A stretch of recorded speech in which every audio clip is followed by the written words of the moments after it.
Emma Calloway was ready to start a new life, but Daniel Mercer was ready to make sure she never left. What unfolded next would turn a quiet coastal town into the scene of one of its most chilling murders, in the small coastal town of Ashworth.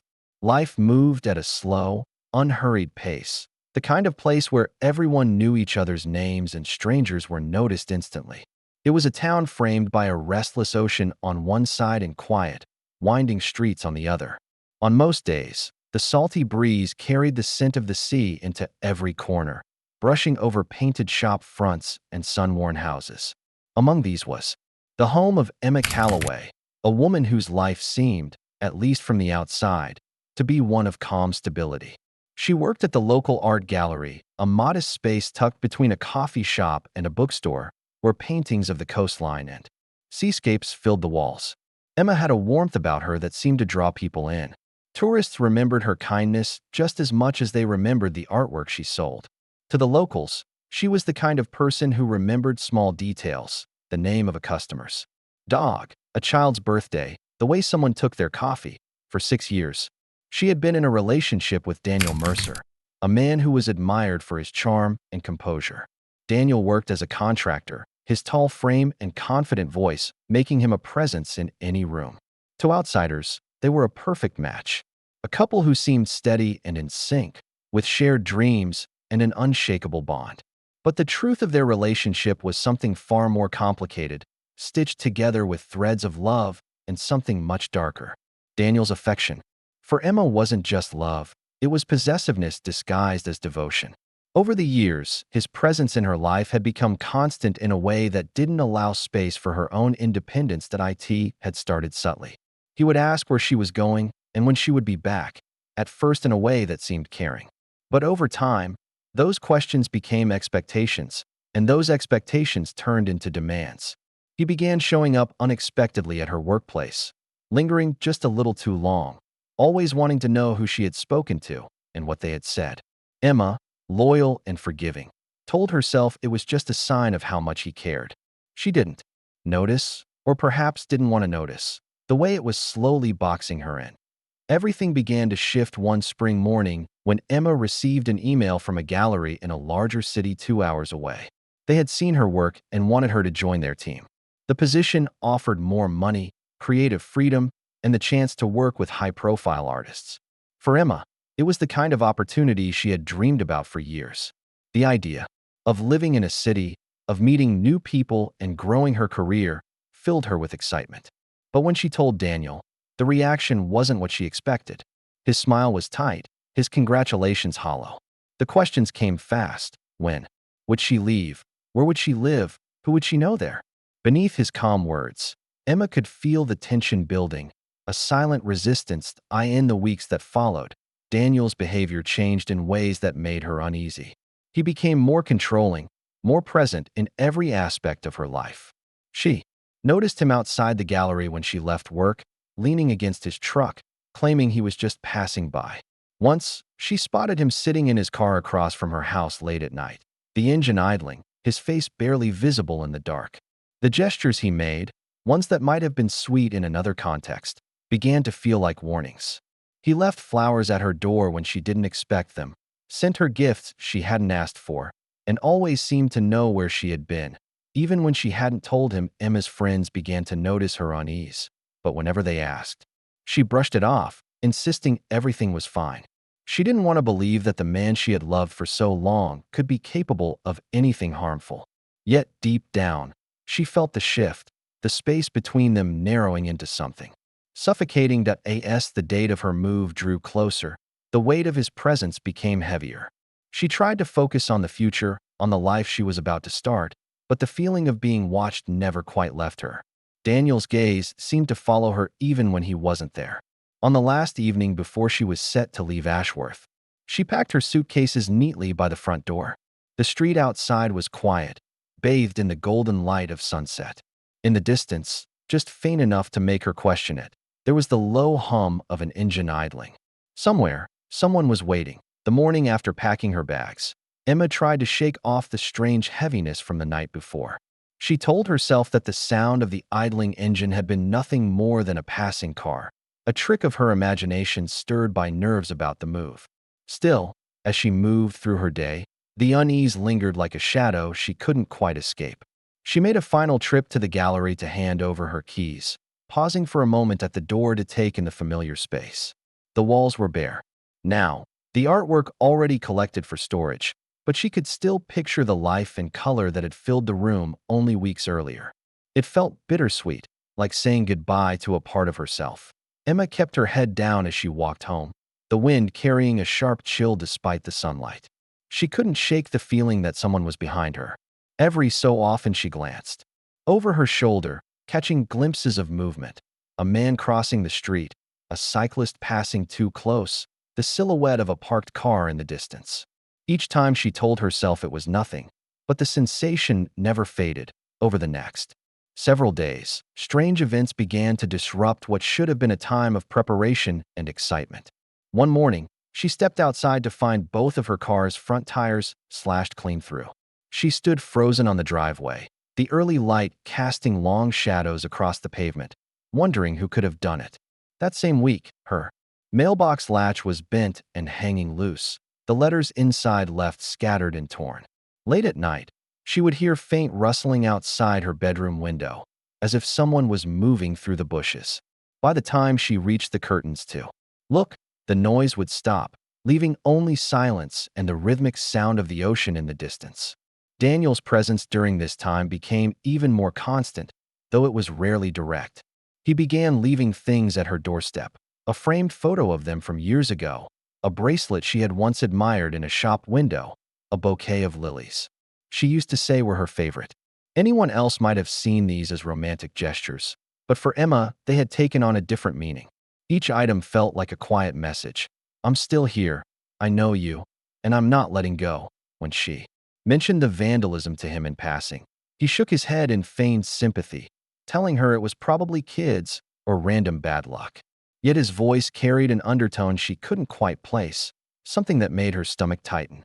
She stopped confiding in him altogether after that point. 2 weeks before her planned departure, Emma met with her closest friends for coffee. They noticed the way she kept glancing toward the window, how her fingers wrapped tightly around her cup. She admitted that she had been feeling uneasy, that the last few days had been strange. When one friend suggested it could be Daniel, Emma didn't answer. She didn't want to believe it, but deep down, a quiet, stubborn voice told her they might be right. That night, she triple-checked the locks on her doors and windows before bed. She even moved one of her heavier chairs in front of the back door, more for her own peace of mind than for any real security. In the stillness of the early hours, she woke suddenly to the sound of gravel crunching outside. She held her breath, straining to hear, but the noise stopped as quickly as it had come. In the final days before she was due to leave, Emma's routines became sharper, more deliberate. She avoided walking home alone, kept her phone in her hand at all times, and stopped answering the door if she wasn't expecting someone. Still, there were moments, brief, flickering moments, when she thought she saw a dark sedan parked just a little too far down the street. Its windows tinted, engine running. The night before her departure, she allowed herself one last look around her home. The suitcases stood ready by the door, each one carefully packed and labeled. She tried to imagine her new life in the city, the noise of the streets, the unfamiliar faces, the freedom of starting fresh. The thought brought a small smile, but it faded quickly. Outside, the quiet felt heavier than usual, as though the entire street was holding its breath. Somewhere beyond the glow of the street lamps, in the space where the darkness thickened, an unseen presence seemed to be waiting. Emma never arrived in the city she had been so eager to call home. 3 days after she was meant to leave Ashworth, her body was found by a pair of hikers on the outskirts of town. She was lying face up in the shallow waters of a creek that cut through the woods, her skin pale under the filtered sunlight, her hair tangled with leaves and mud. The current there was slow, barely moving, as if reluctant to carry her any farther. Her luggage was nowhere to be found. There were no signs of robbery, no evidence of a struggle in the immediate area, and nothing that suggested this was the work of a stranger passing through. News of her death spread through Ashworth like a sudden storm. People gathered outside the gallery where she had worked, leaving candles and flowers at the door. Friends wept openly, unable to make sense of what had happened. She had been on the edge of a new beginning, and now her life had been cut short in a place where she should have been safe. The police launched an immediate investigation, focusing first on those closest to her. Daniel Mercer was among the first to be questioned. He told detectives he hadn't seen Emma since their supposed goodbye 2 nights before her scheduled move. He claimed they had parted on good terms, with him wishing her the best and promising to visit. His voice was steady, his expression measured, but the detectives noticed that his version of events shifted slightly each time he retold it. Times changed, details blurred, and certain moments seemed deliberately vague. Suspicion deepened when a search of Daniel's home turned up one of Emma's missing suitcases tucked into a corner of his garage.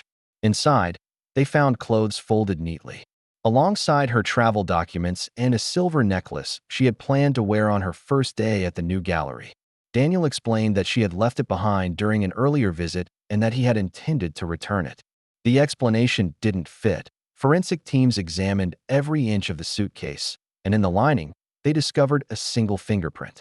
That didn't belong to Emma. It was Daniel's. Still, fingerprints alone weren't enough for an arrest. The investigators needed more, something that connected him directly to the creek where her body had been found. As detectives dug into Emma's final days, they uncovered a troubling pattern of behavior. Neighbors recalled seeing Daniel's truck parked near her home at odd hours in the week leading up to her disappearance. One woman remembered waking in the middle of the night to see him standing by his vehicle, looking toward Emma's house. Others mentioned hearing arguments between the two, though no one could say what they were about. Phone records showed a series of calls and text messages from Daniel to Emma in the hours before she vanished. Several of them went unanswered, but his phone's location data placed him near the woods where the creek ran. That same night, a security camera from a gas station on the outskirts of town captured him buying gloves, rope, and duct tape. He claimed it was for a renovation project he was working on, though no such project could be found at any of his active job sites. Meanwhile, the autopsy revealed that Emma had died from blunt force trauma to the head, likely inflicted before her body was placed in the water. There were no defensive wounds, suggesting she may have been caught off guard or incapacitated. Small traces of mud from the creek bed were found on her shoes, as if she had been standing near the water before falling or being pushed. The investigators began to see the outlines of a deliberate act. The timing, the location, the disappearance of her belongings all pointed towards someone who knew her well and who had the time and opportunity to carry out the crime without being seen. Daniel fit every piece of that puzzle, but without conclusive evidence tying him to the scene, the case hovered in a tense, uncertain state. The town watched as the investigation unfolded, many quietly convinced of Daniel's guilt, others unwilling to believe that the man who had once been devoted to Emma could be capable of killing her. Behind closed doors, detectives kept pushing, determined to close the gap between suspicion and proof.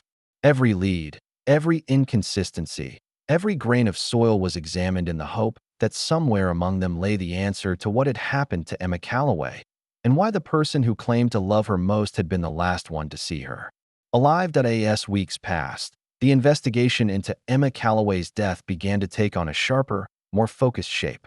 What had started as a search for any possible lead was now narrowing onto one central figure. Piece by piece, the image of Daniel Mercer was being rebuilt, not as the grieving partner he portrayed himself to be, but as a man whose love had long since crossed into dangerous territory. Detectives pored over his movements, his purchases, his conversations, and the quiet trail of evidence he had not managed to erase. The first breakthrough came from neighbors who had initially been hesitant to involve themselves. One couple living across the street from Emma's house admitted they had seen Daniel's truck parked there on 3 separate nights in the week before her disappearance. The vehicle wasn't in the driveway but positioned further down the block, partially hidden under the shade of a tree. On one of those nights, just after midnight, they had spotted Daniel standing still near the side of her property, his posture rigid, as though he were watching the house. When questioned, he claimed he had been driving through the neighborhood and pulled over to make a phone call. The explanation seemed flimsy, especially given that his phone records showed no calls made at the time. The second breakthrough came from his financial transactions. Bank statements revealed that 2 days before Emma's death, Daniel had purchased gloves, rope, and duct tape from a hardware store. The items matched fibers and adhesive traces found on Emma's clothing during forensic analysis. He explained the purchase by claiming he was working on a kitchen remodel for a client. Detectives followed up on every project he claimed to be working on and discovered that no such remodel had been scheduled, nor had any client requested those materials. The most damning discovery came from a search of Daniel's truck. Beneath the lining of the trunk, forensic teams found small clumps of soil. The mineral composition of this soil matched perfectly with the creek bed where Emma's body was found. Alongside the soil were faint traces of water damage inside the carpet. Fibers, consistent with the shallow, muddy terrain. Daniel argued that he often drove near the creek for fishing trips, but records of his fishing license and witness accounts showed no such visits in recent years. Then came the photographs. On Daniel's laptop, hidden in a folder buried within other unrelated files, investigators found dozens of images of Emma taken without her knowledge. Some were from weeks before her death, showing her walking to work, shopping at the grocery store, sitting on a bench in the park. Others were from the night she vanished, capturing her standing in the doorway of her home with her suitcases beside her. The timestamps on the photos placed Daniel at her house only hours before she was killed. The final piece was perhaps the most chilling.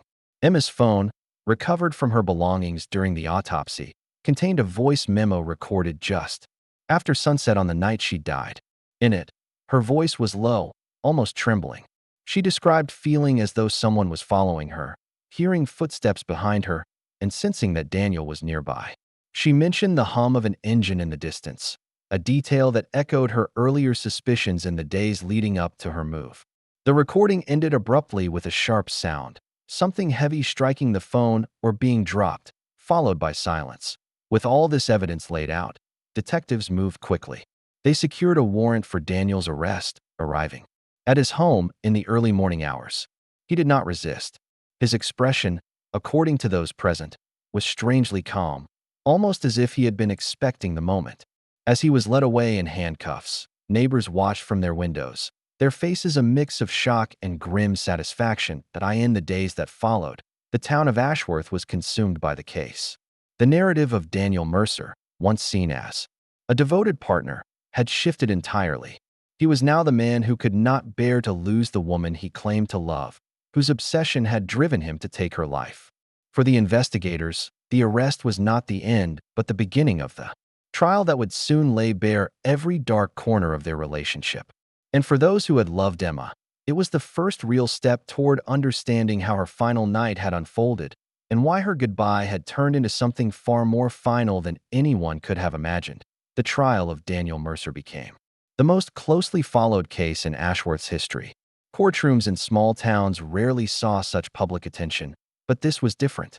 Emma Calloway had been a beloved figure, and her death had shaken the community to its core. The courthouse steps were crowded every morning. Journalists mingled with locals, and television crews set up equipment to catch every update. Inside, the atmosphere was tense, the air thick with the weight of what was about to be revealed. The prosecution opened with a clear and unforgiving narrative. They described Daniel as a man who could not accept the end of his relationship, whose sense of control over Emma had grown into a consuming obsession. They laid out the weeks of escalating behavior, the surveillance, the uninvited appearances, the gifts that were really reminders of his reach.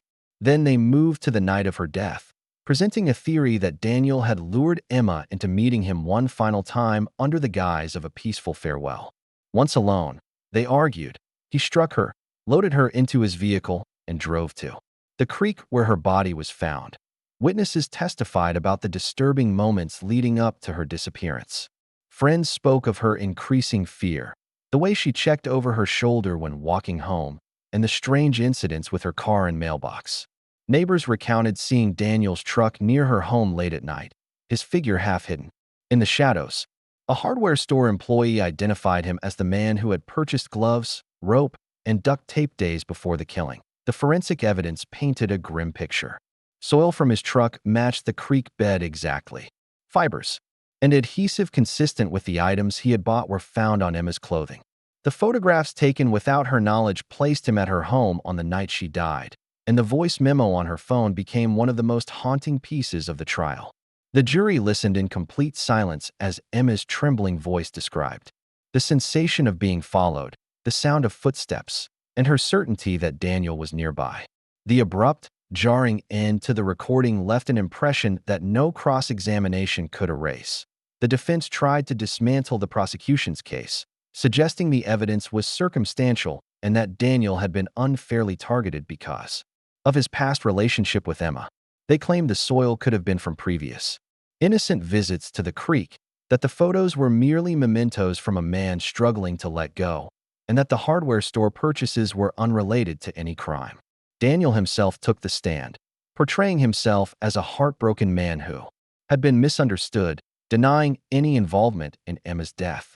He spoke in calm, measured tones, but his lack of visible grief struck many in the courtroom as unsettling. After weeks of testimony, the case was handed to the jury. The town held its breath. When the verdict was read, the tension broke like a wave. Guilty of first-degree murder. The sentence was life in prison without the possibility of parole. Daniel showed no visible reaction as the words were spoken.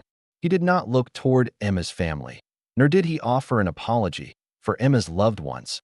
The verdict brought a measure of justice, but no real relief. She was still gone. Her life ended in a moment of violence that could never be undone. The gallery where she had once worked reopened in the months following the trial. In its front window hung a single painting, a lighthouse standing against a dark, turbulent sea, painted by Emma shortly before her death. To many in Ashworth, it became more than just art. It was a quiet memorial, a reminder of her light and resilience, even in the face of the shadows that had closed in around her. The story of Emma Calloway and Daniel Mercer lingered long after the case was closed. For some, it became a warning about how love can twist into something dangerous when control and obsession take root. For others, it was a reminder of how quickly the familiar can turn threatening, and how even in the safest seeming places, darkness can wait patiently for the right moment to emerge. And for those who had known Emma personally, it was simply the story of a woman who had dreamed of a new beginning, only to have it stolen in the final hours before she could say her real goodbye.